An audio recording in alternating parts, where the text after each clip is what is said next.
Hello दोस्तों। तो भाई आज की मैथ्स की क्लास में आप सभी का स्वागत है। और ये मैथ्स की क्लास है।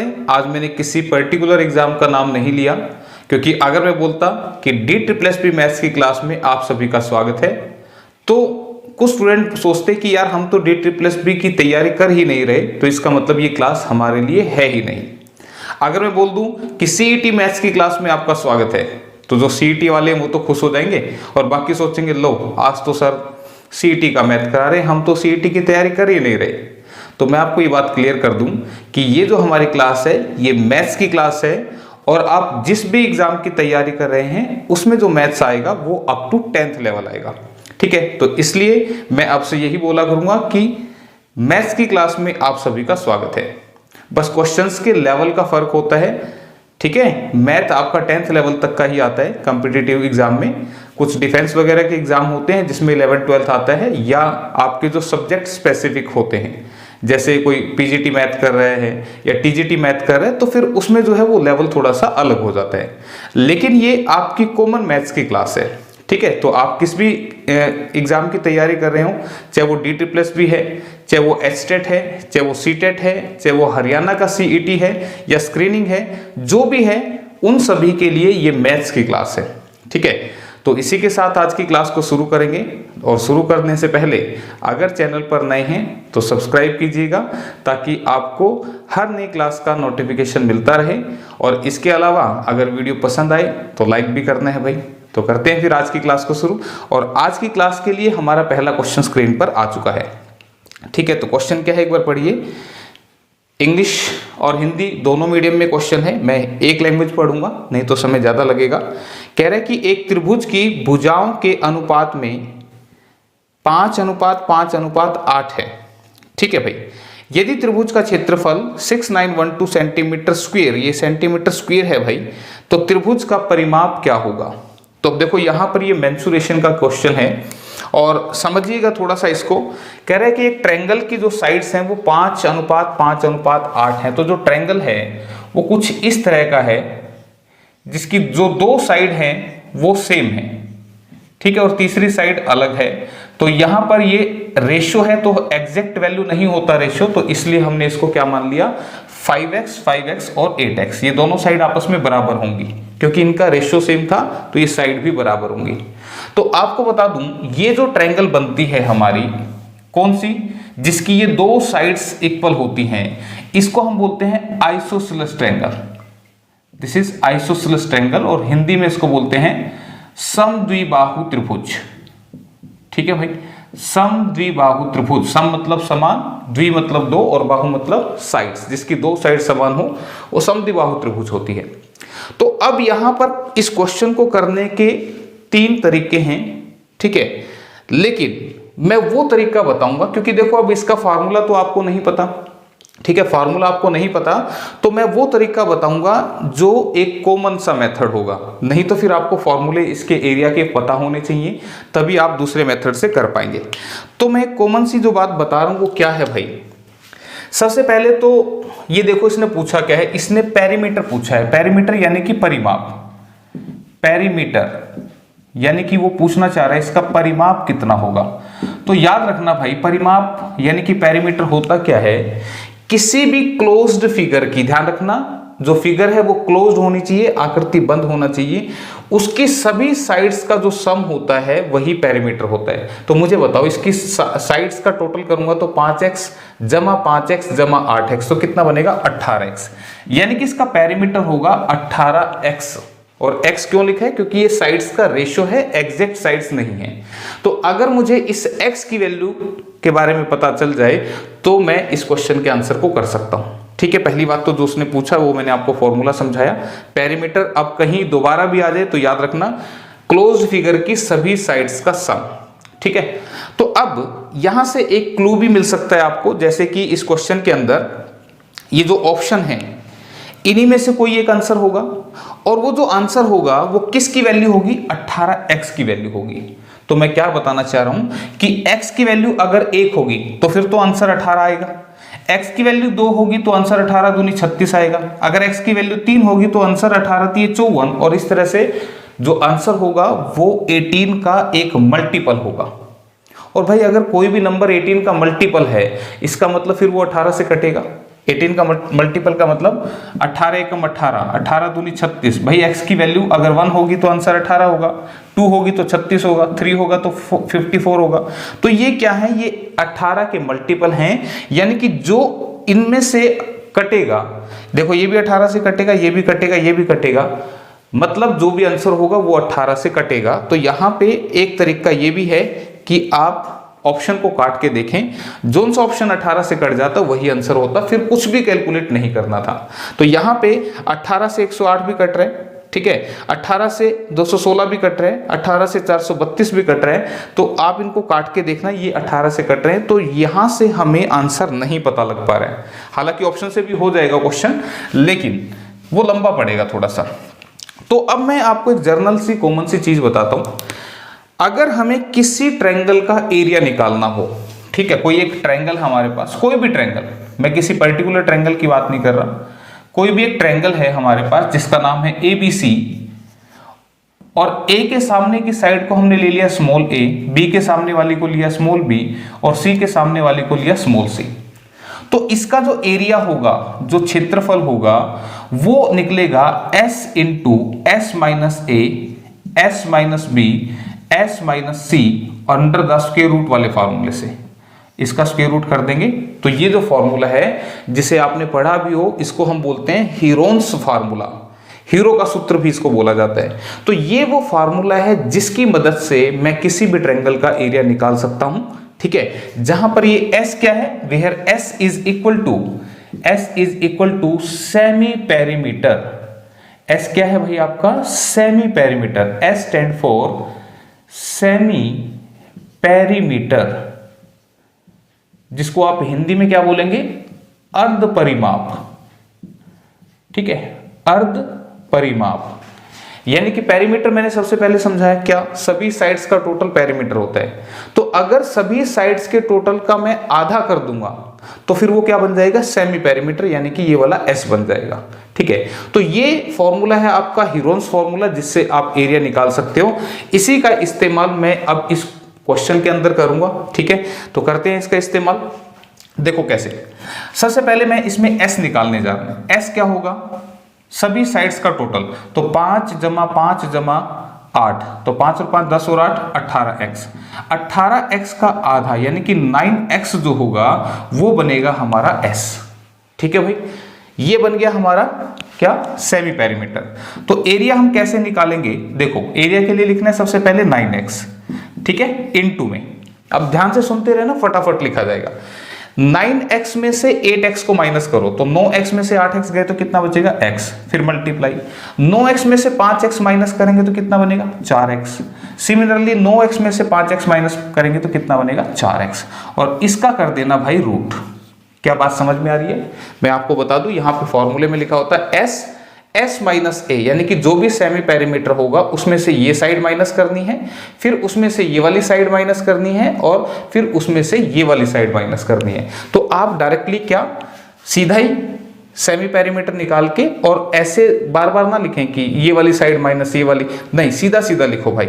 ये है सेमी पेरीमीटर, यानी कि S की वैल्यू होगी 9x में से 8x गया x, इसमें से गया 4x एंड दिस वन।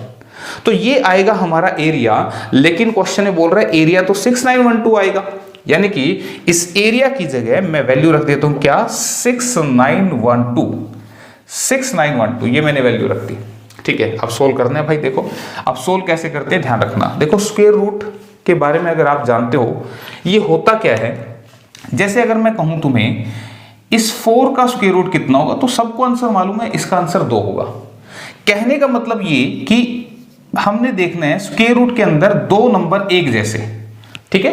तो 2 नंबर एक जैसे मिलेंगे तो उनमें से एक बाहर आ जाता है, ठीक है। तो अब ये बात मैं कहां पे अप्लाई करूंगा, देखो मुझे बताओ 9 का स्क्वायर रूट कितना होता है, तो तुम कहोगे 3 होता है, ठीक है। जैसे 9 को मैं बोलता 3 इंटू 3, तो 2 नंबर एक जैसे दिखे ना, तो उसमें से 3 बाहर आ जाता, ठीक है। और ये इतना तो तुम्हें पता है यार, 9 का स्क्वायर रूट कितना होगा, 3।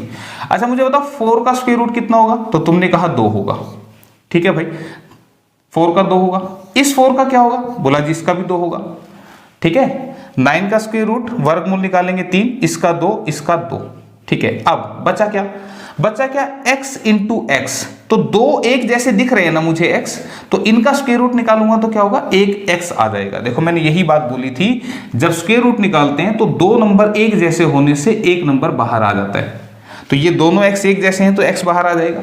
सिमिलरली ये x और ये x, दो x हैं तो एक x यहां से बाहर आ जाएगा। तो इसका जो स्क्वायर रूट बनेगा 3 दूनी 6 दूनी 12, 12 इंटू में x स्क्वायर, ध्यान रखना x इंटू एक्स यानी कि x स्क्वायर। क्लियर है, मल्टीप्लाई करने की जरूरत नहीं थी, ये फैक्टराइजेशन मेथड है और सीधा ही तुम कर सकते हो। देखो 9 का वर्गमूल 3, 4 चौके 16, 16 का वर्गमूल कितना होगा 4। देखो 4 ही तो लिखा हुआ है, बस मैंने इसका अलग कर दिया, इसका अलग कर दिया। ये फैक्टराइजेशन मेथड होता है भाई, गुणनखंड विधि। ठीक है, तो फिर x x x x 4 बार x था, तो x 4 बार था, तो जब स्क्वायर रूट होगा तो x 2 बार रह जाएगा। ये यहाँ पे मैंने लिख दिया x स्क्वायर करके। अब ये किसके बराबर था, 6912 के बराबर। तो 12 से काट दो भाई, 12 पंजे 60, 60 बचा कितना 91, 12 सत्ते 84 और 12 छिके 72। ठीक है, और x की वैल्यू क्या आएगी भाई, इस 576 का रूट विच इज 24। तो इसका स्क्वायर रूट करेंगे तो ये x की वैल्यू मुझे कितनी मिलेगी 24। तो x मेरे पास आ गया कितना 24। क्लियर है, यहां तक बात समझ में आ रही है। तो x की वैल्यू 24 आ गई, यहां पे चिपका दो, आंसर आ जाएगा। ठीक है, तो हमने पेरीमीटर निकालना था, तो पेरीमीटर क्या बनेगा 18 इंटू में 24, तो 18 चौके 72, 18 दूनी 36 और 7 43, तो 432 सेंटीमीटर, सेंटीमीटर में दे रखा था ना, तो 432 सेंटीमीटर ऑप्शन नंबर बी में लिखा हुआ है। क्लियर है भाई, तो क्वेश्चन फर्स्ट अच्छा था। ठीक है, और भी मेथड हैं लेकिन फॉर्मूले नहीं पता तो भाई फिर इसलिए डायरेक्ट मैंने इसको किया है। ठीक है, तो मेरे ख्याल से समझ में आया होगा। कहीं पर भी दिक्कत रहती है तो प्लीज़ क्वेश्चन को दोबारा देखना। ठीक है, फिर आपको समझ में आ जाएगी बात। तो अगले क्वेश्चन की स्टेटमेंट आप पढ़ लीजिए, तब तक पहले इंग्लिश वाले पढ़ लें, फिर हिंदी में लगाएंगे। और जो बातें बोलता हूँ ना यार, उनको सुनोगे ना आप तो बहुत सी बातें ऐसी हैं जो तुम्हारे मन में डाउट होंगी, लेकिन वो क्लियर हो जाएंगी, बशर्ते कि मेरी लैंग्वेज को ध्यान से सुने। ठीक है, तो इंग्लिश में स्टेटमेंट आपने पढ़ ली होगी, तो मैं हिंदी में एक बार पढ़ देता हूँ कि प्याज का मूल्य 40% से घटा दिया गया है। इस कमी के कारण एक व्यक्ति ने 480 रुपये में 8 किलो प्याज अतिरिक्त खरीद लिया, यानी कि एक्स्ट्रा खरीद लिया। तो प्याज का नया तथा आरंभिक मूल्य क्या होगा। देखो ये जो क्वेश्चन है यहाँ पर दोनों चीजें पूछी गई हैं। आपसे एक भी पूछ सकता था क्या कि देखो प्याज का रेट सस्ता हो गया, तो जाहिर सी बात है सस्ता होगा तो फिर हम उसको ज़्यादा खरीद सकते हैं। तो सस्ता होने की वजह से एक आदमी ने 8 किलोग्राम प्याज ज़्यादा खरीद लिया। ठीक है, तो पूछ रहे हैं कि अब सस्ते वाला रेट क्या है और जो पहले महंगे वाला रेट था वो क्या था, तो ये आपसे पूछ रहे हैं। तो अब ऐसे क्वेश्चन के लिए मैं सीधा सा प्रैक्टिकल सी बात करूँगा, उसको आप फॉलो करें। फॉर्मूलों से कोशिश करेंगे कि बचाएं आपको, क्योंकि अगर फार्मूले करेंगे तो फिर आपका जो है, हाँ बेटा आप पढ़ाने दोगे, इधर आइयो। ये देखना यार, ये ना तो खुद पढ़ती है ये लड़की और ना ही ये पढ़ाने देती है। हेलो बोलो सबको। हेलो, कैसे हो। ठीक है। अबे आपसे नहीं पूछ रहा था, बच्चों से पूछना था। How are you. I am fit and fine. Oh very good, you are fit and fine. चलो अब यहाँ नहीं आना है, पापा पढ़ा रहे हैं। ठीक है, आप वो ले जाओ, मम्मा से ले लो, मम्मा से ले लो, वो उठा के दे देंगे। ये छोटे छोटे से नमूने हैं जो पढ़ाने नहीं देते हैं, कई बार क्लास डिले हो जाती है इनकी वजह से। कोई बात नहीं भाई, आएंगे आप लोगों के लिए। तो समझो इसको, यहाँ पे 40% रेट घट गया, तो अब इसको हम कैसे डील करेंगे, थोड़ा सा प्रैक्टिकल लेके चलेंगे। कि मान लो आपके पास 480 रुपये हैं और आप मार्केट में चले गए सामान लेने, और आपको पता है कि जो सामान हम ले रहे हैं वो 480 रुपये का ही आएगा पूरा। ठीक है, मान लो प्याज के लिए आप चले गए और आपको पता है कि मान लो 10 किलो प्याज आते हैं 480 रुपये में। ठीक है, तो तुमने कहा लो भाई 10 किलो प्याज दे दो और ये पकड़ो 480 रुपये। ठीक है, तुम्हें रेट पता था, तुमने कहा 10 किलो प्याज दे दो, जैसे उसने दिए तुमने पकड़ाए, ये लो 480 रुपये, और तुम दे के चल पड़े। अब जैसे तुम दे के चल पड़े, उसने रुकवा लिया, बोला 1 मिनट भाई साहब इधर आओ। तुम गए, बोला जी क्या बात है। तो उसने कहा आपके कुछ पैसे बच गए हैं, बोला बच गए हैं, कैसे हुआ ऐसा? तो कितने बचे हैं पहले तो वो बता देता हूं। 480 रुपए तुमने उसको दिए और 40% रेट घट गया था, तो 480 का 40%, ध्यान दे परसेंटेज का साइन हटता है तो नीचे 100 आता है, तो 480 का 40% कितना देगा तुम्हें? 192 रुपए। तो जैसे तुम प्याज लेके चले, वो कह रहे कि भाई साहब रुको। तुमने पूछा क्या हुआ? बोला ये लो जी 192 रुपए। तुमने कहा 192 रुपए किस नाम के लिए दे रहे हो? तो उसने कहा कि प्याज सस्ते हो गए, खाओ। तो तुमने कहा यार 192 रुपए मेरे बच गए, तो मैं पैसे को क्या करूंगा जब सस्ते हो गए? तू एक काम कर, इसके प्याज ही दे दे, है ना। तो उसने क्या किया, इस 192 रुपए में आपको 8 किलोग्राम प्याज अतिरिक्त दे दिए, यानी कि और ज्यादा दे दिए 8 किलो। तो आप मुझे बताइए 192 में तुम 8 किलो प्याज ले आए, तो 1 किलो प्याज का रेट क्या पड़ा? तो तुमने कहा 8 दूनी 16, 800 के 32, तो 24 रुपए पर किलो प्याज का रेट चल रहा था। ठीक है, और ये कौन सा है? ये है घटा हुआ मूल्य। ठीक है भाई, ये क्या है? घटा हुआ मूल्य, यानी कि ये अब जो है प्याज का नया मूल्य है। ठीक है, this is the new price of onion. ठीक है, तो राइट आंसर 24 किस में दिख रहा है? हमें एक ही ऑप्शन में दिख रहा है, तो ऑप्शन ए आंसर आ चुका है, आगे करने की जरूरत नहीं है। लेकिन मैंने अभी बोल के बताया कि यार जरूरी नहीं है कि वो घटा हुआ मूल्य पूछे, वो ये भी पूछ सकता था कि प्याज का रेट पहले क्या था। ठीक है, आरंभिक मूल्य यानी कि इनिशियल प्राइस पूछ सकता था। तो अब क्या करना है अगले पोर्शन के लिए? अब तुम मुझे बताओ, तुम 24 रुपए किलो प्याज ले आए, तो तुम क्या कहोगे कि हमने प्याज खरीदा डिस्काउंट रेट में, घटे हुए रेट में, और मैं पूछूं कितना घटा हुआ रेट था, तो तुमने कहा 40% घटा हुआ था। तो 40% घटे हुए होने का मतलब क्या कि 100 रुपए पर 40 रुपए का डिस्काउंट चल रहा था, तो इसका मतलब तुमने 60% उस चीज के लिए पे किया है। बात समझ में आ रही है? देखो 40% रेट घटने का मतलब क्या कि 100 रुपए वाली चीज पर 40 रुपए छूट मिल रही है, तो फिर तुम उसके लिए कितना पे कर रहे हो? 60 रुपए पे कर रहे हो। तो ये 60% वाला रेट है जो कि 24 रुपए है। भाई तुम 40% छूट में सामान 60% का लेके आए ना, तो 60% का रेट 24 है, तो 100% का रेट निकालना है, तो 24 बटे में 60 गुना में 100। और ये परसेंटेज अच्छा ना लगे तो छोड़ देना, कोई दिक्कत नहीं है। तो 0 से 0 कटा, 6 से 4 पे कटा, तो 10 चौके 40 रुपए पर किलो। ये है आपका इनिशियल प्राइस। इनिशियल प्राइस का मतलब जब चावल का प्याज का रेट बढ़ा हुआ था, ये वो वाला रेट है। तो दो तरह के आंसर यहां से पूछ सकता है, ये भी। तो जवाब ऑप्शन नंबर ए है। देखो दोनों आंसर मैंने सेटिस्फाई करा दिए यहां पर। ठीक है, तो इस तरीके से करना है। और यही क्वेश्चन अगर ऐसे होता कि अगर प्याज का मूल्य 40% से बढ़ जाए, ऐसा भी हो सकता है, तो बढ़ेगा तो कुछ नहीं है दिक्कत, फिर क्या होगा? फिर कहेगा इस बढ़त के कारण एक आदमी 480 रुपए में 8 किलो प्याज कम खरीदता है। अगर रेट बढ़ेगा तो चीज कम खरीदी जाएगी।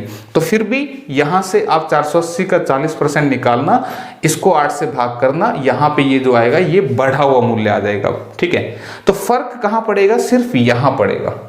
ठीक है, फिर यहां ये वाली लाइन बदलेगी, यहां तक क्वेश्चन सेम रहेगा। अगर ये बड़ा होता तो फिर क्या चेंज होगा? देखो मैं एक्स्ट्रा चीजें भी बता रहा हूं, क्योंकि मैंने कहा ये मैथ्स की क्लास है भाई, है ना। और मैथ्स में क्वेश्चन जो इसके बनेंगे वो ऐसे ही बनेंगे। तो अगर ये जो प्राइस है, अगर ये बढ़ जाता तो ये कौन सा आता? बढ़ा हुआ मूल्य। ये बढ़ा हुआ मूल्य आ जाता। तो अब यहां पे चेंज होगा भाई क्या कि ये जो 24 रुपए रेट है, ये कौन से वाला रेट है? ये बढ़ा हुआ रेट है। और कितना बढ़ गया था रेट? 40%, यानी कि 100 रुपए पर 40 रुपए ज्यादा आपको देने पड़ेंगे। तो इसका मतलब ये 140% वाला रेट है, तो 100% फिर ऐसे निकलेगा।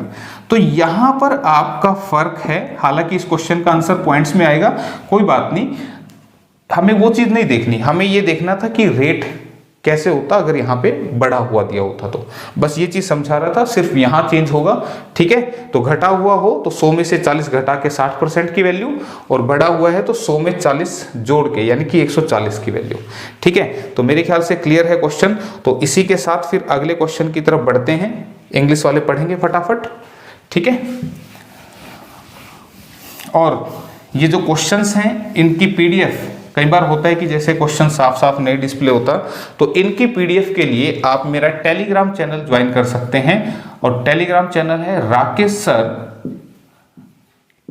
Maths classes.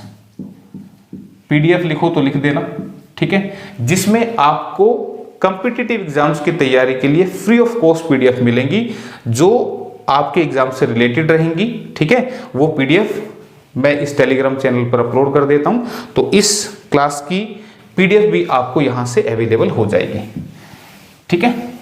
तो क्वेश्चन आप प्रैक्टिस कर सकते हैं और आंसर की भी साथ में होगी। तो फिलहाल क्वेश्चन आपने इंग्लिश में पढ़ लिया, मैं एक बार हिंदी की तरफ बढ़ चलता हूं। और क्वेश्चन में दिक्कत आ गई है, कोई बात नहीं, अब इसको ठीक किया जाएगा। ये गुस्सा हो जाता है कई बार, बोला बच्चे मैथ नहीं पढ़ते, बोला मैथ, आप कह रहे हो मैथ, और वो सोचते हैं कि बोला नहीं हमारा तो कोई और एग्जाम है, ठीक है। तो सुनो, एक मिश्रण में अम्ल तथा जल, अम्ल मतलब एसिड, एसिड एंड वाटर 7:5 के अनुपात में है। यदि उसमें 14 लीटर वाटर मिला दिया जाए तो एसिड और वाटर का जो रेशियो है वो 4:3 हो जाता है। तो मिश्रण में एसिड की मात्रा कितनी है, ठीक है। एसिड की मात्रा पूछ रहे हैं, तो आपको मैं बता दूं, यहां से अगर आप क्वेश्चन करेंगे तो ध्यान रखना, इसके लिए मैं एक आसान सा मेथड बताऊंगा और उसको समझना। क्वेश्चन में क्या है, एक एसिड है और एक वाटर है। शुरुआत में जो रेशियो है वो कितना था, 7:5। ये इनिशियली है, इनिशियली मतलब आरंभ में। और फाइनली क्या हुआ, हमने इसमें कुछ पानी मिला दिया, जिससे अब ये रेशियो कितना हो गया, दिस इज 4:3, 4:3 हो गया, ठीक है। अब आप मुझे एक बात बताना, अगर मैं कहूं कि इस क्लास को 30 लड़के और 20 लड़कियां देख रहे हैं, ये जो क्लास में पढ़ा रहा हूं, इस क्लास को 30 लड़कियां और 30 लड़के थे ना, 30 बॉयज थे और 20 गर्ल्स थे। 30 लड़के और 20 लड़कियां इस क्लास को देख रहे हैं एट प्रेजेंट। अगर इस क्लास में 5 बॉयज और शामिल कर दिए जाए तो बॉयज कितने हो गए, 30 से 35 हो गए। गर्ल्स कितनी हो गई, बोला जी गर्ल्स तो सेम ही रहेंगे, पहले भी 20 देख रही थी, अब भी 20 ही देख रही हैं। तो मेरे कहने का मतलब सिर्फ इतना सा है भाई, कि जो चीज मिलाई जाएगी ना, जो चीज हम मिलाएंगे उसकी वैल्यू में चेंज होना चाहिए, जो चीज नहीं मिलाई गई वो फिक्स रहनी चाहिए, उसमें कोई चेंज नहीं होना चाहिए। तो आप देखें यहां पर 14 लीटर पानी मिलाया गया है, तो पानी वाला रेशो चेंज हो, इसमें कोई दिक्कत नहीं है। लेकिन एसिड क्यों चेंज हुआ, एसिड तो पहले 7 था, बाद में भी 7 ही होना चाहिए। तो यहां पर ये चीज सेम नहीं है, जिसे हमें सेम करना है, ठीक है। तो मैंने क्या बात बोली कि यहां एसिड को सेम करना है, और कैसे सेम होगा भाई, इस 4 से कर दो ऊपर मल्टीप्लाई, ऊपर वाले रेशियो को, और इस 7 से कर दो नीचे वाले रेशियो को मल्टीप्लाई, ठीक है। तो अगर मैं मल्टीप्लाई कर देता हूं, ध्यान देना, जिसको सेम करना है उसको आपने क्रॉस में मल्टीप्लाई करना है। तो 4 सत्ते 28, 4 पंजे 20, फिर 7 चौके 28, 7 तिया 21। तो अब आपने एसिड और वाटर इन्हें ट्रीट करना है, इनका काम अब नहीं है, ये बन गए हमारे लिए। अब देखो फिर से, मैंने कहा एसिड शुरू में भी 28 था, बाद में भी 28 है, लेकिन पानी 20 से 21 हो गया। तो तुम कहोगे पानी में एक जो है वो चेंज हो गया, एक वैल्यू जो है वो पानी की बढ़ गई। अब मैं पूछूं भाई ये एक चेंज क्यों हुआ पानी के अंदर, तो तुम यहां पे देखो, उसमें हमने 14 लीटर वाटर ऐड किया था, तो ये एक जो है ये क्वेश्चन में 14 लीटर के बराबर है, ठीक है। एक जो है क्वेश्चन में भाई ये जो एक चेंज आया, 20 से कोई चीज 21 हुई, एक बढ़ी ना, एक किसकी वजह से बढ़ी, 40 लीटर मिलाने की वजह से, तो एक की वैल्यू 14 है। तो वो क्या पूछ रहा है, तो मिश्रण में अम्ल की मात्रा क्या होगी। देखो भाई एक बात आपको बता दूं, जब तक स्टेटमेंट भेजे में नहीं जाएगी ना, तब तक आंसर सही नहीं आ सकता। मिश्रण कौन सा है, मिश्रण तो ये वाला है अब फाइनल, ठीक है, ध्यान रखना। तो बोलागा अब इसमें जो अम्ल की मात्रा है वो कितनी है, तो मिश्रण में अम्ल एसिड पहले भी 28 था, पहले भी 28 था और बाद में भी 28 है। तो इस 28 की वैल्यू को ही मुझे निकालना था भाई, ठीक है। तो 28 की वैल्यू को निकालना है, तो अगर वो पूछता ना टोटल मिक्सचर शुरुआत में कितना था, तो फिर मैं इस पूरे की वैल्यू निकालता। 28 एसिड और 20 वाटर। तो शुरुआत में 28 और 20 ये था ना, तो 48 की वैल्यू निकालता अगर वो बोलता कि शुरुआत में मिक्सचर कितना था। लेकिन उसने बोला कि अब जो मिक्सचर है हमारे पास उसमें एसिड कितना है, तो मुझे अब इस 28 की वैल्यू को निकालना है। इसकी निकाल लो या इसकी, एसिड तो 28 सेम ही था। तो एसिड मिक्सचर में जो कितना है उसके लिए हम क्या करेंगे, अगर एक हमारा 14 के बराबर है तो 28 किसके बराबर होगा। तो 14 अट्ठे 112, लास्ट में 2 दिख रहे हैं, एक ही ऑप्शन में दिख रहा है भाई, ऑप्शन डी आंसर आ जाएगा। ठीक है भाई, क्लियर। तो 392 लीटर जो है वो हमारा आंसर आ चुका है, ऑप्शन नंबर डी में लिखा हुआ है। तो इस तरीके से आपने करना था भाई। ठीक है, तो मेरे ख्याल से कोई दिक्कत नहीं आई होगी इस क्वेश्चन में। तो इसी के साथ फिर आगे बढ़ चलते हैं अगले क्वेश्चन की तरफ, और अगला क्वेश्चन भी आपके सामने आ चुका है। तो स्टेटमेंट एक बार इंग्लिश में पढ़ लीजिएगा, फिर हिंदी की तरफ बढ़ेंगे। और स्टेटमेंट पढ़ने के लिए आप वीडियो को पॉज भी कर सकते हैं। ठीक है, तुम मुझे रोक सकते हो, तुम मुझे रिवर्स भी चला सकते हो, है ना, सीखने के लिए। तो क्वेश्चन में क्या कह रहे हैं कि एक रेलगाड़ी एक कार से 10% तेज चलती है। दोनों बिंदु ए से एक ही समय पर प्रारंभ करते हैं तथा 140 किलोमीटर दूर स्थित बिंदु बी पर एक ही समय पर पहुंचते हैं। ठीक है भाई, मार्ग में रेलगाड़ी स्टेशनों पर रुकने के लिए 10 मिनट लेती है। तो रेलगाड़ी की स्पीड पूछ रहा है, और स्पीड जो पूछ रहा है ना भाई वो किलोमीटर पर आवर में, आई थिंक नीचे जो लिखा हुआ था ना, मैं इसको करूंगा फिर पता लगा गुस्सा हो गया। आओ ठीक चल रहा है, देखा हो गया ना, इसीलिए नहीं कर रहा था। कोई बात नहीं, हो जा, मान तो जाता है कर। तो क्वेश्चन में रेल की स्पीड पूछ रहा है, तो अब क्वेश्चन को पहले समझें।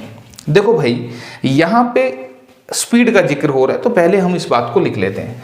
एक है ट्रेन और एक है car, T4 train, C4 car. Train जो है वो कार से 10% तेज चलती है, तो इसका मतलब इसकी स्पीड 100 की है तो इसकी स्पीड 110 की है। देखो 10%, ठीक है 10%, तो अगर सी कार की स्पीड 100 है तो 100 का 10% 10 ही होता है, तो इसका मतलब इसकी स्पीड 100 है तो इसकी 110 है। यानी कि अगर मैं बात करूं इनकी स्पीड के रेशियो की, इनकी चाल की, तो जितनी देर में ये 11 जाएगी उतनी देर में ये 10 जाएगी। ठीक है, इनको काट के हमने रेशियो बना लिया। फिर जिक्र टाइम का हो रहा है भाई। ठीक है, तो टाइम की बात करते हैं, तो आपको मैं बताना चाहूंगा कि स्पीड का टाइम से उल्टा रिलेशन होता है। स्पीड का टाइम से उल्टा रिश्ता होता है। इसका मतलब क्या कि अगर किसी व्हीकल की स्पीड जितनी ज्यादा होगी वो कहीं जाने में समय उतना कम ले रहा होगा। ध्यान दो, मैंने बोला व्हीकल की स्पीड ज्यादा है और कहीं जाने में टाइम कम ले रहा है, इसको बोलते हैं उल्टा रिलेशन। एक होता है डायरेक्ट रिलेशन, वो कौन सा होता है, मुझे भूख ज्यादा लगी है तो मैं खाना भी ज्यादा खाऊंगा। भूख भी ज्यादा थी, खाना भी ज्यादा। अगर भूख कम होगी तो खाना भी कम खाऊंगा, इसको बोलते हैं डायरेक्ट रिलेशन। ठीक है, क्लियर। तो यहां हम बात करें स्पीड और टाइम की, तो स्पीड का टाइम से इनवर्स रिलेशन होता है, यानी कि स्पीड किसी व्हीकल की जितनी ज्यादा, टाइम कहीं जाने में उतना ही कम लेगी। तो यहां से टाइम की अगर बात करें तो टाइम का रेशियो बनेगा 10-11। भाई इसको ऐसे पलट के लिख देना। ठीक है, बात समझ में आ रही है। अगर स्पीड 11-10 है तो टाइम हो जाएगा 10-11। अब देखो मैं बोल के भी दिखाता हूं। ट्रेन की स्पीड ज्यादा है इसलिए उसने कहीं जाने में 10 घंटे ले लिए, मान लो। कार की स्पीड स्लो है इसलिए उसने कहीं जाने में 11 घंटे ज्यादा लिए। स्पीड स्लो है तभी तो ज्यादा लिए। तो अब तुम देखो यहां पे उसने क्वेश्चन में साफ साफ बोला कि ए से चले हैं दोनों एक ही टाइम पर। ठीक है, 140 किलोमीटर दूर कोई एक पॉइंट है बी, जहां पर दोनों एक ही टाइम पहुंचते हैं, दोनों सेम टाइम पर पहुंचे। लेकिन वो कह रहा है कि रास्ते में जो रेल है वो स्टेशनों पे रुकने के लिए 10 मिनट लेती है। तो ट्रेन जो है अब उसकी स्पीड ज्यादा थी। अब देखो ट्रेन की स्पीड ज्यादा थी कार से, अगर दोनों सेम टाइम पे चलते तो जाहिर सी बात है ट्रेन पहले पहुंचती, क्यों, क्योंकि ट्रेन की स्पीड ज्यादा थी। लेकिन ट्रेन ने क्या किया, ट्रेन रुकती रुकती गई तो फिर कार ने उसको कवर कर लिया और दोनों सेम टाइम पर पहुंचे। तो अब देखो यहां पे ट्रेन 10 घंटे ले रही है, ये 11 घंटे ले रही है, या 10 मिनट ले रही है 11 मिनट। तो ट्रेन के टाइम में 1 का डिफरेंस आया। ये 1 का जो डिफरेंस है, ये अगर दोनों ना रुकते तो ये जल्दी पहुंचती ना। तो ये जो एक का डिफरेंस, ये एक का डिफरेंस आया, ये किसकी वजह से आया? 10 मिनट रुकने की वजह से। ठीक है भाई, ये बात ध्यान रखना यहां पर कि ये 10 मिनट में जो डिस्टेंस कवर कर रही है, ये 11 मिनट में कर रही है। घंटे कह लो, मिनट कह लो, जो तुम्हें अच्छा लगे वो कह लो। तो यहां पे जो एक का डिफरेंस है, यानी कि ये समय कम ले रही है, तो इस कम समय की वजह से इसने सोचा कि क्यों ना मैं बीच में रुक के वेट कर लूं। ध्यान दो, बोला भाई मैं तो जल्दी पहुंच जाऊंगी, रेल कह रही है कि मैं तो जल्दी पहुंच जाऊंगी, कार को कह रही है रेल। तो ट्रेन ने सोचा क्यों मैं जल्दी पहुंचूं, हम दोनों ने साथ में तो जाना ही है, तो क्यों ना मैं रुक जाती हूं थोड़ी देर। तो ये एक का गैप है जो 10 मिनट के बराबर है। तो इस 10 मिनट के लिए रेल रुक गई। तो एक अगर 10 के बराबर है तो 10 किसके बराबर होगा? 100 के बराबर। इसका मतलब रेल जो है वो 140 मीटर के डिस्टेंस को कवर करने में 100 मिनट लेती है। तो यही वो पूछ रहा था कि रेल की स्पीड कितनी होगी, ट्रेन की स्पीड। ठीक है, स्पीड मतलब वो चाल पूछ रहा था ट्रेन की। ठीक है, तो चाल क्या होता है? दूरी बटे में समय होता है भाई। ठीक है, दूरी बटे में समय। तो डिस्टेंस अपॉन में टाइम करेंगे तो डिस्टेंस था 140 किलोमीटर का और समय लिया इसने 100 मिनट का। ठीक है भाई, ये यहां से हमने कंपेयर किया है, ये जो दे रखा था ना इससे हम कंपेयर करते हैं। इसका मतलब अगर कार उसी डिस्टेंस को कवर करती तो 110 मिनट लेती है। तो वो जो 10 मिनट का गैप है उसको रेल ने कहा कि भाई जब हमने दोनों ने सेम टाइम पे पहुंचना है तो मैं 10 मिनट रुक जाती हूं ताकि दोनों सेम टाइम पे पहुंचे। तो 10 की वैल्यू 100, यानी कि 100 मिनट में ट्रेन उस डिस्टेंस को कवर कर सकती थी। तो उसकी स्पीड क्या होगी? तो स्पीड देखो मैंने बताया था यहाँ पे किलोमीटर पर आवर में लिखी हुई है। तो किलोमीटर पर आवर में, यानी कि ये घंटे होना चाहिए पर ये मिनट है, तो मिनट के घंटे बनाने के लिए इसको हम 60 से डिवाइड करेंगे। तो कैलकुलेशन करते हुए ये 60 जो है वो हमारा कहाँ चला जाएगा? ऊपर चला जाएगा। ठीक है, तो इससे घटाइए, इससे घटाइए और 14 छीके 84 किलोमीटर पर आवर। ये आ गई हमारी स्पीड किसकी? ट्रेन की। क्लियर है? तो आंसर ऑप्शन नंबर ए में सजाया हुआ है। तो इस तरीके से करना था भाई। फिर भी कहीं कोई दिक्कत आए तो सुन लेना मेरे शब्द दोबारा से। और क्लास अगर अच्छी लग रही है तो लाइक कर दिया करो। मुझे पता है, देखो पता है आजकल कमाल क्या है, आजकल व्यूज और लाइक किन के ज्यादा हैं? जोन से सुबह सुबह उठती ना, देखो अब मैं उठ गई हूँ, आज संडे है, थोड़ा सा मैं लेट उठी हूँ, अब मैं पूरे हफ्ते के कपड़े धोऊंगी, फिर मैं टोस्ट बनाऊंगी, हैं, फिर हम नाश्ता करेंगे, फिर बच्चे उठेंगे। इनके तो व्यूज दुनिया जान के हैं। ठीक है, लाइक भी खूब आ रहे हैं। हम कहें ना कि लाइक कर दो यार, मेरे एफर्ट्स को एक मोटिवेशन मिलेगा। ठीक है, आप लोग देखेंगे तो मुझे लगेगा कि हाँ यार मैं किसी को सिखा पा रहा हूँ, भगवान ने मुझे इस काबिल बनाया है कि मैं किसी को सिखा पाऊँ। ठीक है, लेकिन नहीं, कोई फायदा ही नहीं है। कोई बात नहीं भाई, कोई जबरदस्ती नहीं किसी के साथ। ठीक है, आप बस सीखें और एग्जाम क्रैक करें बस। ठीक है, तो क्वेश्चन हमारा है नेक्स्ट, यहां पे दिया हुआ है कि 3 की पावर 11 प्लस 3 की पावर 12 प्लस 3 की पावर 13 प्लस 3 की power 14 is not divisible by, यानी कि ये किससे डिवाइड नहीं होगा इनमें से। अब डिवाइड होने का मतलब समझ लो। पहले सुनो, मैं तुम्हें एक बात कहूं कि भाई 24 जो है वो किससे डिवाइड हो रहा है, तो तुम जवाब क्या दोगे? तुम कहोगे सर जी 6 से हो रहा है। अब कुछ एक को लगा, वो बोला सर 10 से भी तो हो रहा है। अरे 10 से जब डिवाइड करूंगा, 2 पंजे 10, 2 12 24, तो ये तो पॉइंट में आया ना। डिवाइड का मतलब जब मैं काटूं तो नीचे कुछ ना बचे काटने के लिए, बस डिवाइड का मतलब यहां पे इस क्वेश्चन को समझाने के लिए डिवाइड का मतलब नीचे कुछ ना बचे। ठीक है, मतलब पूरा खत्म हो जाए जैसे ये खत्म हुआ। तो अब इस क्वेश्चन के लिए हम क्या करेंगे कि 3 की पावर 11 प्लस 3 की पावर 12 प्लस 3 की पावर 13 प्लस 3 की पावर 14 ऐसा दिया हुआ है। तो तुम इसको क्या करना, 3 की पावर 11 को कॉमन लेना। अब ये पूरा कॉमन चला गया तो यहां क्या बचा? 1 बचा। ठीक है भाई, 3 की पावर 12, 3 की पावर 12 में से 3 की पावर 12 का मतलब 3 की मल्टीप्लाई 12 बार, इसमें से 11 बार बाहर निकाल लिया तो कितनी बार बचा? 3, एक बार बच गया। 13 में से 11 बार बाहर निकल गया तो 2 बार बचा और ये 3 बार बचा। ठीक है, तो बस इसको सोल्व करोगे तो ये 1 बना, 3 की पावर 1 यानी कि 3 एक बार, 3 की पावर 2 यानी कि 3 गुना 3 9, जितनी पावर होती है उतनी बार बेस मल्टीप्लाई करते हैं तो ये 9 आएगा। 3 की पावर 3 यानी कि 3 तिया 9, 9 तिये 27। ठीक है भाई, तो यहां से 3 की पावर 11 और ब्रैकेट में कितना आएगा 27 और 10 37 और 3 40, तो ये 40 आ गया। यानी कि इसको देखो, इसको पूरा तो सोल्व करना आसान नहीं था, क्योंकि 3 की 11 बार मल्टीप्लाई कौन करेगा, है ना, इसी में रह जाएंगे फिर तो इसको हमने थोड़ा सा सिंप्लीफाई करा इस तरीके से। तो अब देखो 3 की पावर 11 यानी कि 3 की 11 बार मल्टीप्लाई करके कोई नंबर आएगा, मुझे नहीं पता, लेकिन हाँ इसका जरूर मुझे पता है 40। तो अगर मैं कहूं कि 40 8 से डिवाइड होगा, तो तुमने कहा बिल्कुल 8 से तो कटेगा।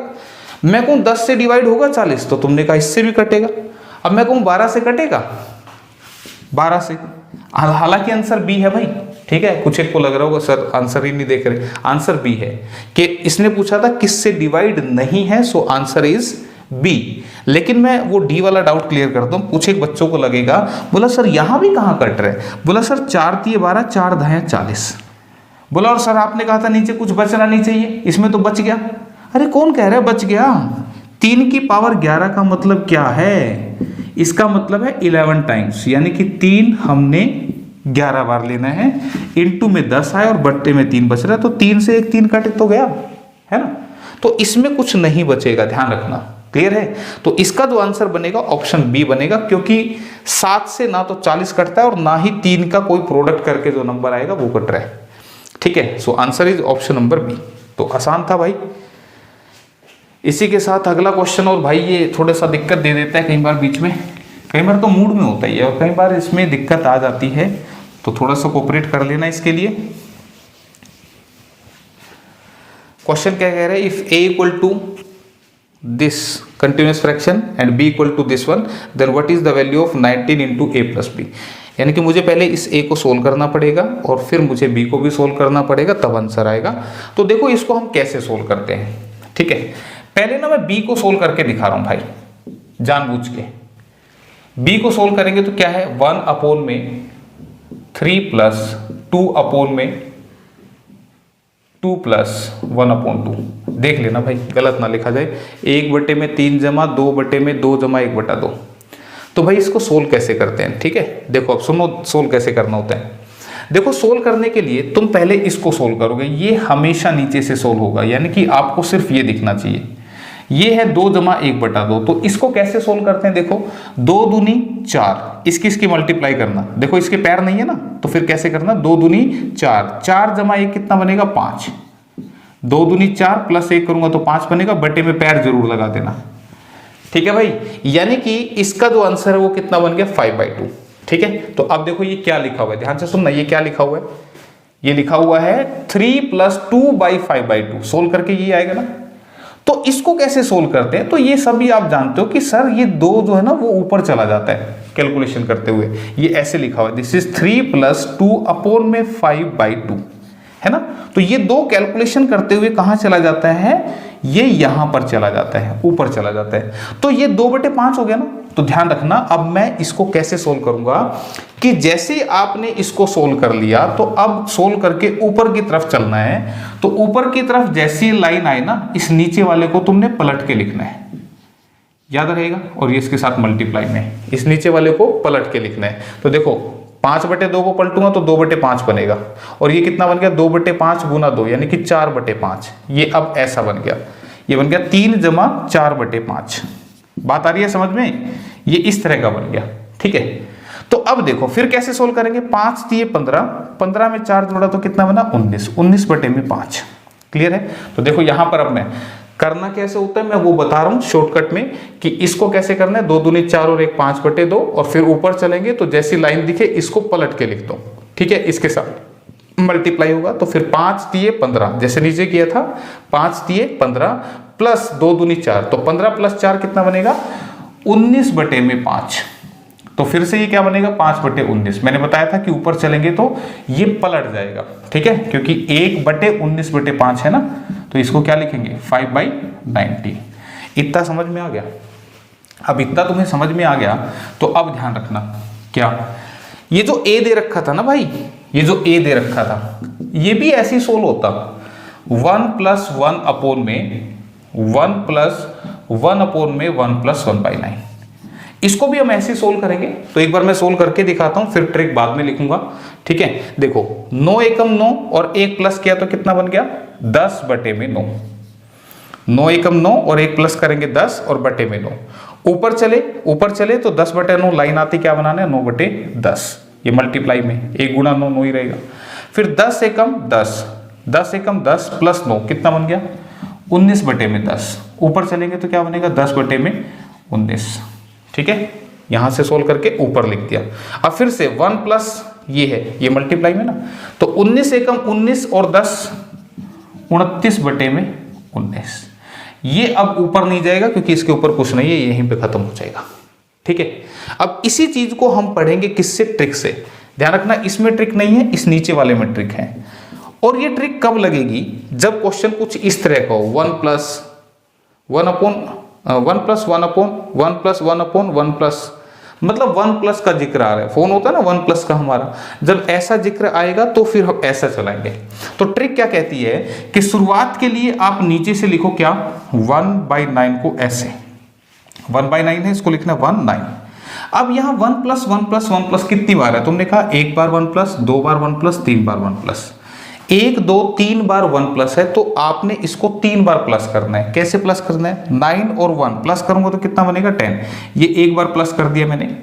फिर 10 और 9 कितना बनेगा 19, ये 2 बार प्लस कर दिया। फिर से 19 और 10 कितना बनेगा 29, ये 3 बार मैंने प्लस कर दिया। ठीक है, फिर से सुनो मैंने क्या कहा, 9 और 1 10, 10 और 9 19, 19 और 10 29। तो अब आंसर कैसे लिखना है, ध्यान रखना 1 प्लस, यहां पे क्या है क्वेश्चन 1 प्लस, देखो क्वेश्चन को क्या बोलूंगा, ए को क्या बोलूंगा 1 plus 1 upon 1 plus 1 upon 1 plus, मैं हर बार 1 प्लस बोल रहा हूं पहले। और 1 प्लस एक फोन का ब्रांड है, और फोन जो है वो हम मोस्टली राइट हैंड में पकड़ते हैं। ठीक है, फोन आएगा किसी का राइट हैंड में, हेलो हाँ भाई, ठीक है। तो 1 प्लस एक फोन का ब्रांड है जिसे हम राइट हैंड में पकड़ते हैं। तो याद रखना है, अगर क्वेश्चन 1 प्लस वाला है तो हम राइट साइड से आंसर लिखेंगे। कैसे, राइट में क्या लिखा है 29 और लेफ्ट में कितना है 19, ये बनेगा इसका आंसर। यही तो आया था, बात आ रही है समझ में। और अगर यही क्वेश्चन ऐसे होता 1 अपॉन में 1 plus 1 upon 1 plus 1 upon 1 plus 1/9, यही क्वेश्चन अगर ऐसे होता, देखो इस वाले में 1 अपॉन करके था, इस वाले में 1 अपॉन करके था और इसमें सीधा 1 प्लस करके लिखा हुआ था। तो यहां पे मैं आपको बस यही समझाना चाह रहा हूं कि 1 अपॉन 1 प्लस वाला आएगा तो फिर आंसर कैसे लिखेंगे, फिर 19 पहले लिखा जाएगा, 29 बाद में लिखा जाएगा। तो इसका आंसर क्या लिखूंगा, पहले 19 और फिर 29। और 1 प्लस वाले का आंसर मैंने कहा 1 प्लस एक फोन का ब्रांड है और फोन हम राइट हैंड में पकड़ते हैं, और राइट हैंड के हिसाब से राइट वाला पहले लिखना है, यानी कि पहले राइट और फिर लेफ्ट, और इसमें लेफ्ट टू राइट लिखा जाएगा। ठीक है, तो मैंने दोनों टाइप आपको बता दी हैं, और इसी के साथ हमें ए और बी मिल चुके हैं। किसी को ये मुश्किल लगा हो तो डिटेल भी मैंने समझा दी थी। तो यहां से हमसे पूछ रहा था 19 into A is 29/19 and B is 5/19। B तो ये ना 5/19, इसको सोल्व करना है। तो ध्यान रखना, अब अगर बेस सेम होता है तो फिर एलसीएम की आवश्यकता नहीं होती है, तो सीधा ही आप एलसीएम में ये लिख सकते हैं। और 29 प्लस 5 34, और ये कटा और आंसर कितना बच गया 34। तो 34 ऑप्शन 20 का जवाब बनेगा। क्लियर है, तो इस तरीके से करना था भाई। ठीक है, तो ये एलसीएम लेके कर लेना, किसी को फिर भी दिक्कत आई हो तो। इसी के साथ अगला क्वेश्चन बड़ी दिक्कत के साथ स्क्रीन पर आ रहा है। ठीक है, 1 मिनट इसको ही कर देता हूं ठीक। तो ये ठीक होके आ गया है भाई।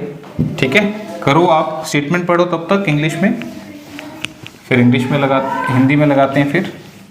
ठीक है, हाँ जी, question speed time and distance का है। तो क्वेश्चन इंग्लिश में आपने पढ़ लिया होगा, हिंदी में एक बार लगा दिया जाए। क्वेश्चन क्या कह रहा है कि 2 रेलगाड़ी हैं 30 किलोमीटर पर आवर और 110 किलोमीटर प्रति घंटा की गति से समान दिशा में चल रही हैं। सेम डायरेक्शन मतलब दोनों एक ही साइड जा रही हैं, जिनकी लंबाई क्रम से 450 मीटर और 350 मीटर है। तो तेज गति वाली रेल धीमी गति वाली रेल को पार करने में कितना समय लेगी, टाइम वो पूछ रहा है और टाइम जो है वो सेकंड में दिया हुआ है, थोड़ा सा हमने किया था इसको तो टाइम सेकंड में दे रहा है। तो अब क्वेश्चन क्या है, मैं थोड़ा सा पिक्चराइज करता हूँ, किसी को हिंदी भाषा समझ में नहीं आती तो सुनना मुझे ध्यान से। कह रहे 2 रेल हैं, ये पहली ट्रेन है और एक ये दूसरी ट्रेन है, ठीक है। पहली ट्रेन जो है उनकी जो लेंथ है, मान लो इसकी 450 मीटर दे रखी है और इसकी कितनी दे रखी है 350 मीटर, 2 अलग अलग लेंथ की ट्रेन है। जो पहले वाली ट्रेन है इसकी स्पीड मान लो 30 किलोमीटर पर आवर है और दूसरे वाली जो ट्रेन है इसकी स्पीड है 110 kilometre per hour, 110 kilometre per hour, ठीक है। तो अब तुम मुझे बस एक बात बताना, ठीक है, वो बात क्या है जो मैं पूछना चाह रहा हूं। ये वाली ट्रेन 30 की स्पीड से जा रही है, ये वाली ट्रेन 110 की स्पीड से जा रही है। मान लो मैं कह दूं कि ये 30 से जा रही है और ये भी 30 से जा रही है, तो क्या ये सेकंड वाली ट्रेन इसको ओवरटेक करेगी? बस एक सिंपल सा क्वेश्चन, बिल्कुल मैंने कंसेप्ट नहीं समझाया, कोई बात नहीं, लेकिन एक ऐसी बात जो मेरे ख्याल से आप जवाब दे सकते हैं कि अगर ये 30 की स्पीड से जा रही है और ये भी 30 की स्पीड से जा रही है तो क्या ओवरटेक करेगी? तो जवाब होगा नहीं करेगी। क्यों? बोला सर जब ये भी 30 से जा रही है ये भी 30 से जा रही है तो फिर दोनों की स्पीड सेम है तो ओवरटेक नहीं करेगी। फिर मैं कहता हूं कि इसकी स्पीड 110 की है, यानी कि ये इससे तेज चल रही है, तो क्या ओवरटेक करेगी? तुमने कहा बिल्कुल करेगी ओवरटेक। तो कितनी स्पीड से ओवरटेक होगा? तो वो होगा हमारा 110 माइनस 30, यानी कि 80 की स्पीड से ओवरटेक होगा। ऐसा क्यों? 110 से ओवरटेक नहीं होगा। अरे भाई ये ट्रेन स्लो है, ये फास्ट है, ये कितनी फास्ट है? तो तुमने कहा 80 किलोमीटर पर आवर ज्यादा फास्ट है, तो इसी से तो ओवरटेक करेगी। अगर सेम स्पीड होती तो फिर यूं ही चलती रहती, पूरी पृथ्वी का चक्कर काट के आ जाती, ओवरटेक नहीं होता। लेकिन इसकी स्पीड तेज है तभी इसने ओवरटेक किया। तो याद रखना इसको बोलते हैं रिलेटिव स्पीड, सापेक्ष चाल। तो सेम डायरेक्शन में रिलेटिव स्पीड माइनस होती है, अगर ये ट्रेन ऐसे आती तो फिर ये प्लस हो जाती स्पीड। फिर 30 से ये आ रही है, 110 से ये आ रही है, तो ये 140 हो जाती, ठीक है। तो फिलहाल ये पहला पॉइंट समझ में आया। अब दूसरा पॉइंट डिस्टेंस की बात होती है। तो पहले मैं थोड़ा सा लिख दूं, उसने बोला दोनों रेल एक दूसरे को पार करने में कितना समय लेंगी? समय यानी कि दूरी बटे में चाल, ये फार्मूला होता है भाई समय निकालने का, और इस चैप्टर के अंदर फार्मूला होता है distance equal to speed into में टाइम, यानी कि दूरी बराबर है चाल गुना में समय। ये फार्मूला है भाई इस चैप्टर का, ठीक है। तो टाइम अगर मुझे निकालना है तो ये चाल यहां से डिवाइड में आ जाती है, तो time is equal to distance upon में स्पीड, ठीक है। ये बात समझ में आई। तो अब यहां से मुझे दूरी पता करनी है। अब दूरी देखो कैसे पता करेंगे। देखो 2 ट्रेन है, मैं दोनों ट्रेन लेके आता हूं एक बार तुम्हारे लिए। ये है दोनों ट्रेन, ये काले मुंह वाली, ये लाल मुंह वाली, ठीक है। ये लाल मुंह वाली जो है ये ट्रेन फास्ट है, इसका मुंह लाल हो रहा है, पूरा तेजी से चल रही है और इसको पार करेगी। ध्यान देखना, ध्यान से अब ये देखना है कि कितना डिस्टेंस पार होगा। ये ट्रेन है, ये चल रही है ऐसे, ठीक है, पीछे से ये आ रही है। मैंने कहा इसकी स्पीड तेज है तो ये इसको पार करेगी, ठीक है, पार करेगी। तो वास्तविकता के लिए मैं थोड़ा सा ट्रेन को इसको रोक रहा हूं, ठीक है। स्पीड की बात मैं कर चुका हूं, डिस्टेंस की बात कर रहा हूं। तो अगर ये ट्रेन आ रही है और ये इसको पार कर रही है तो क्या पार किया? तुम कहोगे नहीं किया। और ध्यान दे, अब इसने इसको पार करना शुरू कर दिया। ध्यान दो, काले मुंह वाली ट्रेन पार हो रही है लाल मुंह वाली द्वारा, और ये अभी भी पार नहीं हुई। ध्यान रखना, पार करने का मतलब क्या? जब ये ऐसे पूरा क्रॉस करके निकल जाएगी। तो ध्यान से देखिएगा, इस लाल ट्रेन ने काली ट्रेन को पार कर लिया है। और क्या पार हुआ? ध्यान से फिर से देखिएगा, रिप्ले एक्शन एक बार फिर से। ये पार कर रही है, कर रही है, कर रही है, कर रही है, और अब ये पार कर गई। यानी कि इस ट्रेन ने इसे पार करने के लिए खुद को भी पार किया और इसको भी पार किया। तो कुल दूरी क्या होगी? दोनों ट्रेन्स की लेंथ। ध्यान रखना, कुल दूरी क्या होगी? दोनों ट्रेन्स की लेंथ। और अगर ट्रेन ऐसे आती तो कुल दूरी क्या होती? देखो फिर से एक बार देख लो, ये ट्रेन देखो अभी तक पार नहीं हुई, अब पार करना शुरू कर गई, अभी पार करना शुरू कर गई, और अब ये पार करके निकल गई। तो इस सिचुएशन में भी इसने खुद को भी पार किया और इसको भी पार किया, तो कुल दूरी इसमें भी दोनों ट्रेन की लेंथ होती है, ठीक है। तो ये कंसेप्ट आपने दिमाग में बैठा लेना है कि 2 रेल ऐसे जाएं या ऐसे आए तो पार करने पर कुल दूरी कितनी पार होती है? दोनों ट्रेन की लंबाई। तो ये हो गई दूरी। और बटे में स्पीड कौन सी लगती है, रिलेटिव। ऐसे जाएंगी तो दोनों स्पीड माइनस और ऐसे आएंगी तो दोनों स्पीड प्लस। तो हमारी स्पीड कितनी है, 110 माइनस 30 किलोमीटर पर आवर। ठीक है भाई, तो ध्यान से देखिएगा। अब आंसर जो पूछ रहा है वो सेकंड में पूछ रहा है, तो सेकंड में अगर आंसर पूछेगा, टाइम सेकंड में पूछ रहा है, अगर टाइम सेकंड में पूछ रहा है तो ध्यान रखना डिस्टेंस मीटर में होना चाहिए और स्पीड मीटर पर सेकंड में होनी चाहिए। ठीक है, ये याद रखना है आपने। अगर टाइम सेकंड में है तो टाइम की यूनिट छोटी है तो फिर डिस्टेंस की भी छोटी और स्पीड की भी छोटी। तो अब हम इसको चेंज करेंगे, तो याद रखना 450 और 300 कितना बन गया, 800 बटे 110 में से 30 गया तो 80।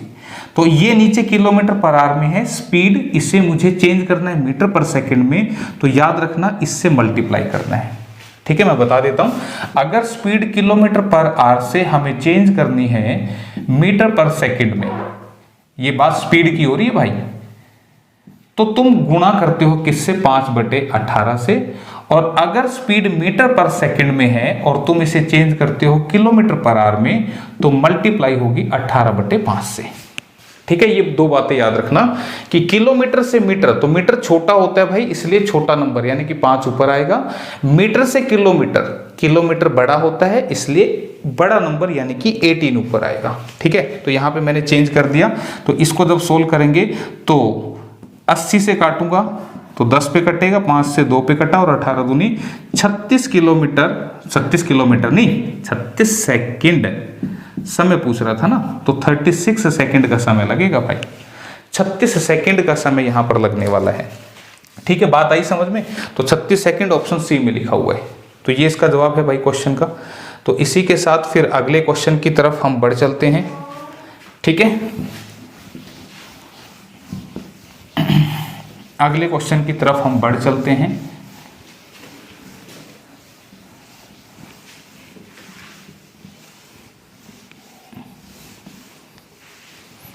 क्या है क्वेश्चन, पढ़िएगा।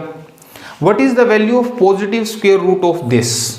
देखो क्वेश्चन क्या है, 30 प्लस 10√5, 30 प्लस 10√5 का स्क्वायर रूट, ये हमसे पूछ रहे हैं। अब ध्यान से एक ट्रिक समझना। ट्रिक क्या है, सुनना ध्यान से। अगर यही क्वेश्चन तुम्हारा ऐसा हो, क्वेश्चन की पहचान कर लो बस। पहचान पता है क्या है, रूट के अंदर रूट, रूट के अंदर रूट। तो रूट के अंदर रूट वाला एक क्वेश्चन मैं अलग से लिख रहा हूं। अगर क्वेश्चन ऐसे होता, ऐसे, और मैं पूछता ये किसके बराबर है, तो डिटेल तो मैं बता नहीं रहा, मैं क्या बता रहा हूं, मैं एक ट्रिक बता रहा हूं। और ट्रिक क्या है भाई, सिंपल सी, आसान सी है। इसके लिए पहचान रखना कि क्वेश्चन में रूट के अंदर रूट होना चाहिए, ये पहली पहचान है। और दूसरी पहचान क्या है, यहां पर 2 होना चाहिए। क्या होना चाहिए, 2 होना चाहिए। 2 है तो फिर क्वेश्चन आसान है, 2 नहीं है तो फिर थोड़ा सा स्टेप ज्यादा होता है। तो सुन लो, अगर यहां 2 होगा तो फिर आंसर क्या होगा, इस रूट वाले नंबर के ऐसे 2 टुकड़े, इस रूट वाले नंबर के ऐसे 2 टुकड़े जिनका मल्टीप्लाई करूं तो ये आ जाए, और जिनको ऐड करूं तो ये आ जाए। ध्यान दो, इन दोनों टुकड़ों को मल्टीप्लाई करने से 6 आ रहा है, 3 दूनी 6, और ऐड करने से 3 और 2 5 आ रहा है। तो अगर ऐसा आ रहा है तो इसका आंसर क्या होगा, बड़े टुकड़े पे रूट पहले लगा के, छोटे पे रूट बाद में लगा के, प्लस है तो प्लस लगा देना, माइनस है तो माइनस लगा देना, और ये आंसर आ गया, क्वेश्चन हो गया खत्म। बात याद रहेगी। ठीक है, तो अब ये बात अगर समझ में आ गई तो फिर यहां पे चलते। अब यहां तो कहानी में गड़बड़ है। क्या, मैंने कहा सर यहां तो 2 होना चाहिए, तो तुम कहोगे सर यहां तो 10 है, तो मैं इसको अगर ऐसे लिख दूं तो मैंने क्या कुछ गलत कर दिया।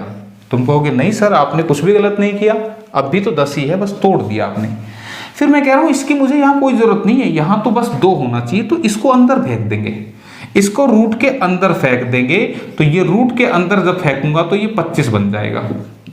अब मुझे पता है एक आध को लगेगा, बोला सर ये क्या बात, ये अंदर गया और 25 बन गया, कमाल है। अरे दिमाग से सोच के देखो, ये अंदर गया तो 25 बना, इसको फिर से बाहर निकालो तो 25 का रूट फिर से 5 नहीं आएगा क्या बाहर।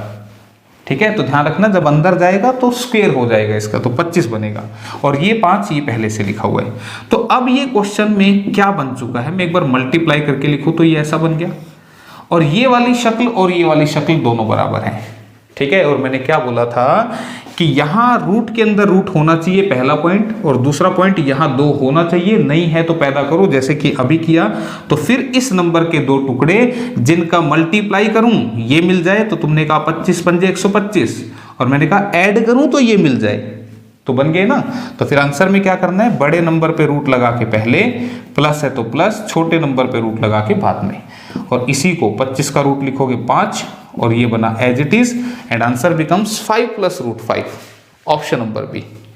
बस ये याद कर लेना, दोबारा अगर क्वेश्चन आ जाए ना कभी, फिर मुझे समझाना ना पड़े, ठीक है, आंसर बताना फिर। तो इसी के साथ फिर अगले क्वेश्चन की तरफ रुख करते हैं, और अगला क्वेश्चन जो आ रहा है, देखने से लग रहा है एक ग्राफ का क्वेश्चन है। तो ग्राफ के क्वेश्चन को एक बार पढ़ा जाए, तुम पढ़ो, तब तक मिटा तो दूं। और भाई वीडियो पसंद आ रही है तो भाई लाइक नहीं किया तो कोई बात नहीं, जबरदस्ती नहीं है, लेकिन हाँ शेयर तो कर दो, लाइक नहीं कर रहे तो कुछ तो कर दो, ठीक है, भला हो जाएगा किसी का। क्वेश्चन क्या कह रहे हैं, दी गार नहीं बार, गार तो वो होती है मिट्टी वाली। The bar graph given below shows the number of books sold by book seller in 6 month. क्या कह रहे हैं वो, और समझा करो, मैं समझाता भी हूं क्वेश्चन को, कि ये जो ग्राफ यहां दिखाई दे रहा है, इसमें किताब वालों द्वारा, जो किताब वाले हैं उन्होंने किताबें बेची हैं 6 महीने में। और ये सही नहीं दिख रहा तो मैंने बोला टेलीग्राम चैनल ज्वाइन कर लेना, वहां पे सही दिखेगा ये पीडीएफ में। ये मंथ पहला है, ये दूसरा है, ये तीसरा, चौथा, पांचवा, छठा, 6 महीने। यहाँ पे नंबर ऑफ बुक्स, ये थोड़ा सा बस ऐसे मिला यार, कोई बात नहीं, ये नंबर ऑफ बुक्स है 0, 500, 1000 ये रेंज है, 1500, 2000 ये इस तरह से रेंज दे रखी है, ठीक है। यानी कि पहले मंथ में 1200 किताब बिकी हैं, दूसरे में 1600 है, तीसरे में 2000, 2400, 2700, 3000, ठीक है। इसके बाद आगे क्या बोल रहे हैं, अब क्वेश्चन पे आ जाते हैं। क्वेश्चन क्या बोल रहे हैं, what is the difference in the number of books sold in month M4 and the average number of books sold per month. यहां क्या बोला गया, मैं एक बार लिख देता हूं। कह रहे अंतर क्या होगा, जो किताब हमने चौथे महीने में बेची, मंथ 4 में जो किताब हमने बेची हैं, इसका क्या डिफरेंस होगा जो हमने 6 महीने में किताब बेची, 6 महीने में किताब बेची उसके एवरेज से, ठीक है। देखो ध्यान से लिखा है the average number of books sold per month, ठीक है, सुन लिया, ये समझ में आया। और एवरेज जो होता है ना भाई, वो होता है सम अपॉन में नंबर, यानी कि औसत होता है योग बटे में संख्या, ठीक है। तो अब वापस अब टेबल की तरफ चलते हैं, यहां चलना पड़ेगा भाई हमें, ठीक है। तो क्वेश्चन क्या है, मैं एक बार फिर से थोड़ा सा एक्सप्लेन करता हूं। यहां पे 6 महीने में दुकानदारों ने किताबें बेची हैं, ये किताबों की संख्या है, अलग अलग महीने में अलग अलग नंबर्स हैं, ठीक है। नहीं दिख रहे तो कोई बात नहीं, मैं बोल के बता रहा हूं। तो उसने कहा कि चौथे महीने में जितनी किताब बिकी हैं, तो चौथे महीने में कितनी किताब बिकी हैं, तो हम देखेंगे ग्राफ बता रहा है 2400 किताबें बिकी हुई हैं, ठीक है। 2400 किताब बिकी हैं चौथे महीने में, माइनस इसका डिफरेंस बताना है इन 6 महीनों में औसतन कितनी किताबें बिकी हैं। तो 6 महीने का एवरेज हमें निकालना है बुक्स का, तो टोटल बुक्स का सम बटे में मंथ की संख्या। तो अब इनका सम करेंगे, तो देखो सम किसका करना है, मैं इन वैल्यूज को लिख रहा हूं यहां पर 1200 प्लस, ये इसलिए लिख रहा हूं ताकि तुम पढ़ सको, तुम्हें भी दिखें ये, ठीक है। तो तुम भी कैलकुलेट कर सकते हो। ये अलग अलग महीने की किताब है, 2700 और फिर ये 3000, ठीक है। तो अब ऐड करते हैं, तो 3 और 2 5 और 2 7, 2 9 10 11, 11000 तो एक हो गई 11000, और 700 इसमें ज्यादा है, 7 4 11, 11 6 17 और 2 19, ठीक है, 1900 और होगी। तो टोटल बुक्स कितनी हो गई, 12900। तो 12900 किताब बिकी टोटल 6 महीने में। तो हर महीने की एवरेज कितनी बनी, तो हम इसको डिवाइड कर देंगे 6 से, तो 6 दूनी 12, 6 एकम 6, 6 पंजे 30, 2150, ठीक है। तो 2400 में से 2150 गए तो कितना बनेगा, 250 बनेगा, और ये इसका आंसर होना चाहिए भाई, ठीक है। तो दिख रहा है कहीं, एक बार आंसर चेक करते हैं। 250 दिख रहा है, ऑप्शन सी में दिख रहा है भाई, ऑप्शन सी जो है वो सही जवाब है इसका, और क्वेश्चन हो गया सोल्व, ठीक है। क्लियर है बात, मेरे ख्याल से कोई दिक्कत नहीं होगी, ठीक है। और इसी के साथ फिर अगले 50th क्वेश्चन की तरफ बढ़ते हैं। और 50th क्वेश्चन को ही आप देखें, ये मैं थोड़ा सा इसको ऐसे लिख रहा हूं, ठीक है। तो 50th क्वेश्चन आपने अब पढ़ना है।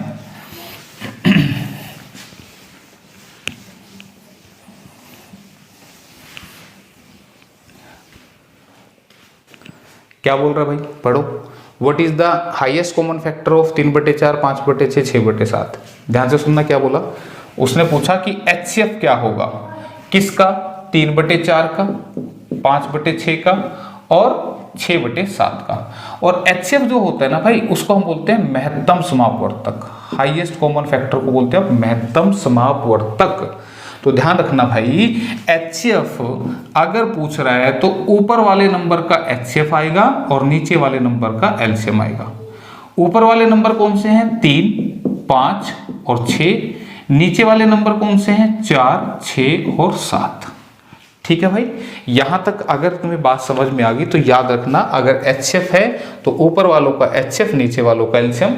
और अगर LCM पूछता तो ऊपर वालों का LCM, नीचे वालों का HCF। ऊपर वाले ये हैं, ठीक है। अब देखो HCF क्या होता है, एक हाईएस्ट कॉमन फैक्टर होता है, ठीक है। तो हाईएस्ट कॉमन फैक्टर का मतलब एक ऐसा नंबर जो सबके पास मौजूद हो। तो मुझे बताओ, क्या ऊपर वाले तीनों नंबर किसी नंबर से कट रहे हैं? कोई एक ऐसा नंबर जिसके पहाड़े में सारे आए? तो तुमने कहा ऐसा कोई नंबर नहीं है, सिर्फ एक ऐसा नंबर है, 1 तिया 3, 1 पंजे 5, 1 छक्के 6। तो एक से सारे कट रहे हैं, तो एक जो है वो इनका HCF है। नीचे की बात करते हैं। नीचे बात करें अगर LCM की, तो LCM के लिए आप एक तरीका तो ये लगा सकते हैं, 4, 6, 7, फिर एक ऐसा नंबर लिखें जिससे कम से कम 2 कटे। ध्यान रखना, ऊपर वाले में मैंने बोला था एक ऐसा नंबर जिससे सारी वैल्यू कटे, तो फिर एक ऐसा नंबर था जिससे सारे कट रहे थे, तो ये है HCF। नीचे के लिए मैं क्या बोल रहा हूं, एक ऐसा नंबर जिससे कम 2 कटे। तो तुमने कहा ये दोनों वैल्यू 2 से कट रही हैं, जो कटी मैंने काट दी, जो नहीं कटी एज इट इज लिख दी। फर्दर कोई नंबर जिससे 2 वैल्यू कटे नहीं, तो फिर इनको मल्टीप्लाई कर देना। तो 7 या 21 दूनी 42 दूनी 84, तो नीचे आएगा 84। तो आंसर बनेगा 1/84। तो आंसर ऑप्शन नंबर बी में लिखा हुआ है, ठीक है। इसको आप वैसे भी फास्ट कर सकते थे, कैसे, ऊपर तो एक आएगा HCF, ये तो पता लग ही जाएगा। तो आंसर A, B या D में से होता, C आंसर नहीं होता।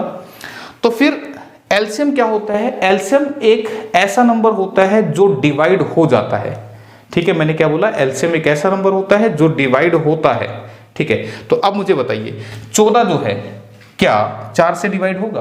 तो तुमने कहा नहीं, तो इसका मतलब ये वाला ऑप्शन आंसर नहीं है, ठीक है, ये आंसर नहीं है। फिर B और D में से आंसर बनेगा। तो सिमिलरली अगर बात करूं मैं 42 की, तो क्या 42 भी 4 से डिवाइड होता है? तो तुम कहोगे नहीं होता, तो इसका मतलब ये भी आंसर नहीं है। बात करूं अगर B ऑप्शन की, तो 84 देखो 4 से भी डिवाइड हो रहा है, 6 से भी डिवाइड हो रहा है और 7 से भी डिवाइड हो रहा है, ये सभी से डिवाइड हो रहा है। इसका मतलब यही हमारा क्या है, LCM है। तो 1/84 आप बाई ऑप्शन भी कर सकते थे, ठीक है। तो ये था आपका आज का क्वेश्चन। फिलहाल मेरे ख्याल से यही क्लास को रोका जाए, क्योंकि क्लास 1 घंटे की हो गई, फिर अपलोड भी करते हैं तो थोड़ा सा दिक्कत हो जाती है। तो आप तब तक इस क्लास को देखिएगा, बाकी के प्रीवियस ईयर क्वेश्चंस को फिर हम डिस्कस करते हैं अगली क्लास में। तो आज के लिए थैंक यू, धन्यवाद।